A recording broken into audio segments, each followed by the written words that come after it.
비록 그리스도인이라도 사탄에게 이용당할 수 있습니다. 어떤 문제가 생겼을 때 아무리 미련해 보여도 하나님의 뜻을 따르면 하나님의 사람이 되어 하나님에게 사용되고, 아무리 교묘하고 지혜롭게 보여도 인간의 잔꾀를 따르면 사탄의 사람이 되어 사탄에게 이용당할 수 있습니다. 하나님의 사람은 말씀과 기도로 조용히 하나님의 뜻을 찾아 행하며 이름 없이 빛도 없이라는 찬송가 가사처럼 대부분 이름도 잘 알려지지 않은 역사의 뒤안길에 있습니다. 사탄의 사람은 인간의 잔꾀를 이용하여 세상 명예를 탐하고 광명의 천사가 되어 역사의 전면에서 화려하게 연출합니다. 인간의 잔꾀를 달리 표현하면 인간의 지혜이며, 이것을 학문적으로 표현하면 철학입니다. 하나님은 고린도전서 1장 25절에서 아무리 미련해 보여도 하나님이 사람보다 더 지혜롭다라고 하셨고, 골로새서 2장 8절에서 철학에게 노략질을 당하지 말라라고 하셨습니다. 인간의 잔꾀로 하나님의 뜻을 한 번 왜곡하고 합리화하면 하나님의 뜻을 두 번째 왜곡하고 합리화하는 것은 쉽고, 세 번째는 왜곡하지 않는 것이 어렵습니다. 오랫동안 하나님의 뜻을 거듭 왜곡하고 합리화할수록 결국 나비 효과를 일으켜 하나님의 뜻은 크게 왜곡됩니다. 이 영상에서 유스티누스 교부라는 유명한 그리스도인이 하나님의 말씀을 교묘하게 왜곡하고 지혜롭게 합리화하여 하나님의 뜻보다 인간의 잔꾀를 의지할 때 사탄의 사람이 되어 사탄에게 이용되고, 그것이 나비 효과를 일으켜 인류의 역사를 크게 왜곡시킨 모습을 볼 수 있습니다.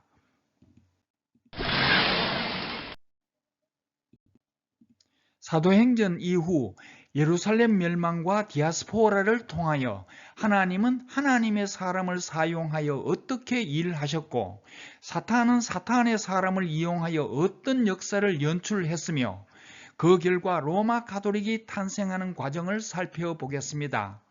추천 영상은 예루살렘 멸망과 디아스포라입니다.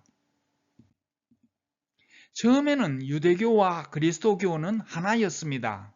같은 유대교 안에 그리스도가 아직 오시지 않았다고 믿는 사람들이 있었고, 그리스도가 오셨는데 예수님이 그리스도라고 믿는 사람들이 있었습니다.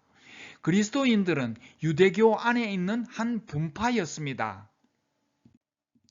하나님은 유대교와 그리스도교를 분리하시지 않았으나 사탄이 유대교와 그리스도교를 분리했습니다. 이것은 로마 가톨릭의 탄생을 향한 첫걸음이었습니다.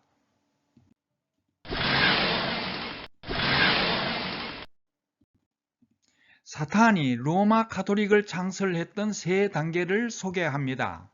첫째, 그리스도교를 유대교와 분리합니다. 둘째, 유대교와 분리된 그리스도교를 태양신과 혼합합니다. 셋째, 태양신과 혼합된 그리스도교에서 복음을 제거하고 AD 390년 로마 제국의 수많은 잡신 우상들과 혼합하여 로마 가톨릭을 창설했습니다.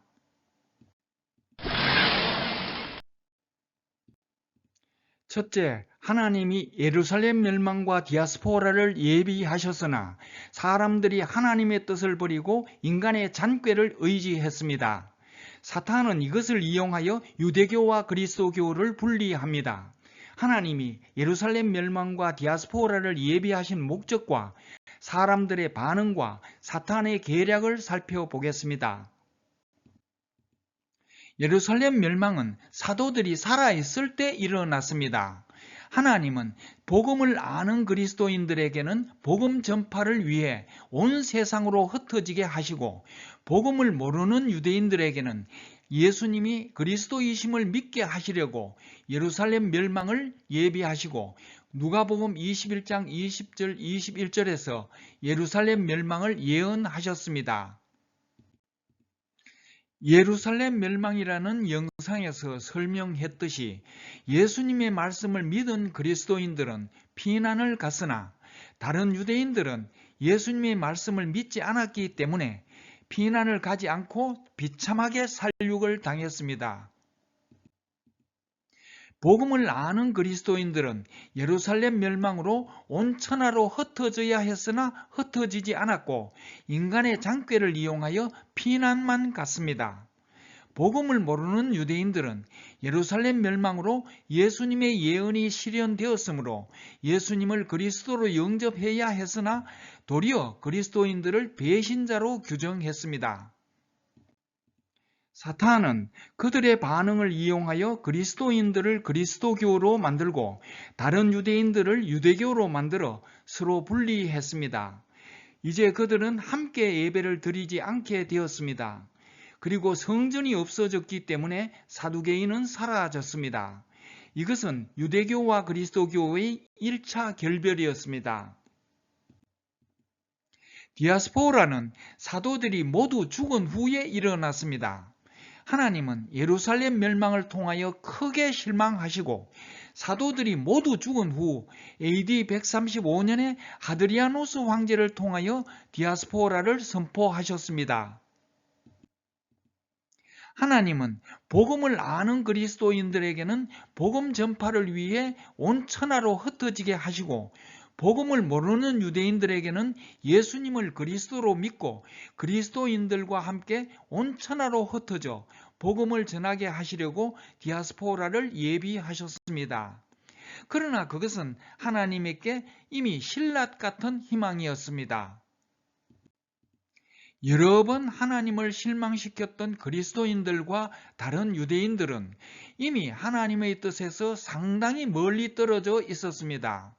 그리스도인들은 하나님의 뜻보다 오히려 교부 철학이라는 인간의 장꾀를 따르고 있었고 다른 유대인들은 바리새인들의 가르침을 따르고 있었습니다. 복음을 아는 그리스도인들은 복음 전파를 위해 흩어져야 했으나 흩어지지 않았고 인간의 장꾀를 이용하여 세상 권력에 아첨하는 유스티누스 교부와 같은 황제파가 생겼습니다. 복음을 모르는 유대인들은 온 천하로 흩어져서 2000년 동안 방황했으나 복음 전파는 못하고 정치적인 핍박을 받았습니다. 유대인들이 흩어졌기 때문에 바리새인들은 사라졌습니다. 유대교와 그리스도교를 완전히 분리하기 위해 사탄이 이용한 사람은 그리스도인 유스티누스 교부였습니다. 유스티누스 교부는 디아스포라의 핍박을 피하기 위해 예배를 안식일에서 태양신의 날로 옮겼습니다. 율법에서 가장 중요한 안식일 계명을 버렸기 때문에 유대교는 그리스도인들을 이단으로 규정하고 완전히 결별했습니다. 유스티누스 교부는 비록 그리스도인이었지만 하나님의 뜻을 찾지 않고 인간의 장꾀를 이용하여 눈앞의 핍박을 피하려고 노력할 때 사탄의 사람이 되었습니다. 사탄은 유스티누스의 장꾀를 이용하여 유대교와 그리스도교를 완전히 분리하여 로마 가톨릭 창설을 위한 교두보를 확보했습니다. 가톨릭은 그의 공로를 취하여 성인으로 추대하고 있습니다. 둘째, 유대교와 분리된 그리스도교를 태양신과 혼합하기 위해 사탄이 이용한 사람은 우상숭배자 콘스탄티누스 황제였습니다. 그는 AD 315년 태양신의 생일인 12월 25일을 예수님의 탄생일로 정하고 AD 321년 태양신의 날을 공휴일로 정하고 안식일에는 일을 하게 하여 그리스도교의 뿌리인 유대교를 완전히 말살하려고 했습니다. 그는 AD 325년 니키아 종교회의를 소집하고 우상숭배의 날들을 조합하여 예수님이 부활하신 부활절을 조작했습니다. 예수님은 6월절이 지난 첫 안식일 다음 날에 부활하셨으나 그는 춘분이 지난 첫 보름달 다음 일요일을 부활절로 조작했습니다. 추천 영상은 부활절의 진실입니다. 그리고 그는 비너스의 날을 성금요일로 조작했습니다. 추천 영상은 예수님이 돌아가신 날은 금요일이 아니다입니다. 가톨릭은 우상숭배자 콘스탄티누스 황제의 공로를 치하하여 콘스탄티누스 대제로 추대하고 있습니다.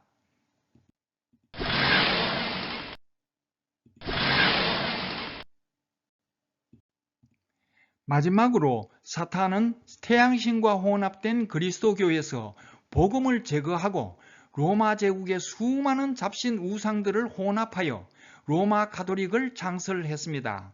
이때 사탄이 주로 이용한 사람은 아우구스티누스였습니다. 그는 사탄 그 자체였습니다.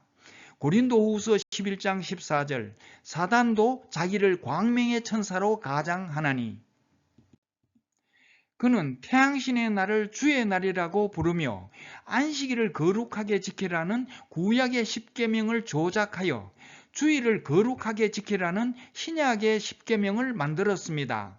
주일 성수라는 태양신 숭배는 아우구스티누스가 조작한 교리입니다. 추천 영상은 마 아우구스티누스입니다. 그는 사도신경을 조작하여 사도들이 사도신경을 저술했다고 거짓말을 하고 사도신경을 부인하면 이단이라고 협박했습니다. 만일 사도들이 사도신경을 저술했다면 반드시 복음이 있어야 합니다. 그러나 사도신경에는 복음이 없습니다. 사탄이 가장 싫어하는 것이 바로 복음이기 때문입니다. 고린도전서 15장 3절에서 복음을 가장 잘 소개하고 있습니다. 그리스도께서 우리 죄를 위하여 죽으셨다. 만일 사도신경에 예수님이 우리 죄를 위하여 죽으셨다는 복음이 있었더라면 면죄부 판매는 불가능했습니다. 추천 영상은 사도신경에는 복음이 없다입니다. 그는 AD 390년 사도신경을 조작하여 복음을 제거했습니다. 복음이 없는 그리스도교는 그리스도교가 아닙니다. 그는 AD 390년 그리스도교에서 복음을 제거하고 로마 제국의 모든 잡신 우상들을 혼합하여 로마 가톨릭을 창설했습니다. 아우구스티누스와 함께 로마 가톨릭을 창설한 사람은 밀라노의 주교 암브로시우스와 테오도시우스 황제였습니다. 가톨릭은 그들의 공로를 치하하여 아우구스티누스와 암브로시우스를 가톨릭의 4대 성인으로 추대하고 테오도시우스 황제를 테오도시우스 대제로 추대하고 있습니다. 추천 영상은 폰티펙스 막시무스의 역사입니다. 충격적인 사실은 아우구스티누스는 그리스도인이 아닙니다. 추천 영상 마 아우구스티누스에서 자세히 설명했습니다.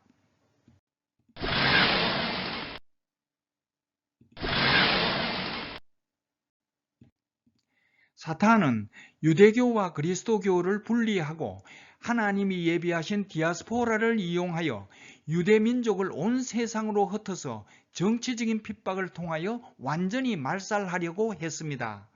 그러나 하나님은 에스겔서 37장 21절의 약속대로 유대인들을 보존하시고 열국에서 취하여 1948년 옛 영토에서 나라를 세우셨습니다. 사탄은 사도신경으로 복음을 제거하여 그리스도교를 복음이 없는 사이비 그리스도교로 만들고 로마 제국의 모든 잡신 우상들과 혼합하여 로마 가톨릭을 조작하여 그리스도교를 완전히 말살하려고 했습니다. 그러나 하나님은 1517년 종교개혁을 단행하셨습니다.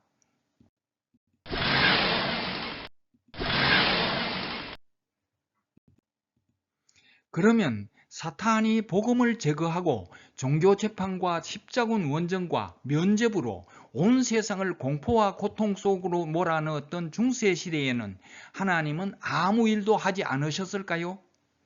하나님은 말씀과 기도로 하나님의 뜻을 찾는 사람만 항상 사용하십니다. 아무리 사탄의 세력이 온 세상을 뒤덮어도 하나님을 따르는 극소수의 사람들이 있었습니다. 노아의 홍수 때도 극소수였고 소돔과 고모라가 멸망할 때도 극소수였고 여리고 성이 무너질 때도 극소수였고 애굽을 탈출하여 가나안 땅에 들어간 사람도 극소수였고 예수님이 십자가에서 고난을 당하실 때도 극소수였습니다. 하나님은 그들과 함께 하셨고 그들을 통하여 일하셨습니다. 하나님의 사람들은 유스티누스 교부처럼 하나님을 떠나 황제에게 아첨하는 무리들을 황제파라고 비난했습니다. 황제파가 성찬식을 유월절에서 태양신의 날로 옮길 때 AD 155년 요한의 제자 폴리갑은 86세의 나이에 서머나에서 로마까지 가서 부활절 논쟁을 했습니다. 하나님의 사람들은 우상 숭배자인 콘스탄티누스 황제가 소집한 AD 325년 니케아 종교회의에 참석하지 않았습니다. 1800명의 교회 지도자들을 초청했으나 황제파 318명이 니케아 종교회의에 참석했고 그 회의에 참석한 황제파는 하나님의 뜻을 버리고 황제의 결정에 순종했습니다. 아우디우스파는 니케아 종교회의에 참석했던 황제파를 타락했다고 비난했다가 이단으로 몰려서 스키티아로 추방을 당했습니다. 하나님은 그들의 추방을 복음 전파에 사용하셨습니다. 아우디우스파는 땅끝까지 복음을 전하라는 예수님의 지상 명령을 수행하여 고트족에게 복음을 전했습니다. 황제파가 처음에는 소수였으나 세상 권력과 야합하여 교회의 모든 주도권을 잡았습니다. AD 325년 니케아 종교회의에서 황제파가 주도권을 잡자 예수님의 교회는 황제의 교회가 되었고 황제의 교회는 5세기 로마주교 레오 1세에 의하여 교황의 교회가 됩니다. 추천 영상은 폰티펙스 막시무스의 역사입니다. 황제파가 사도신경으로 복음을 제거하고 로마 가톨릭을 창설하자 하나님의 사람들은 지하로 숨었습니다.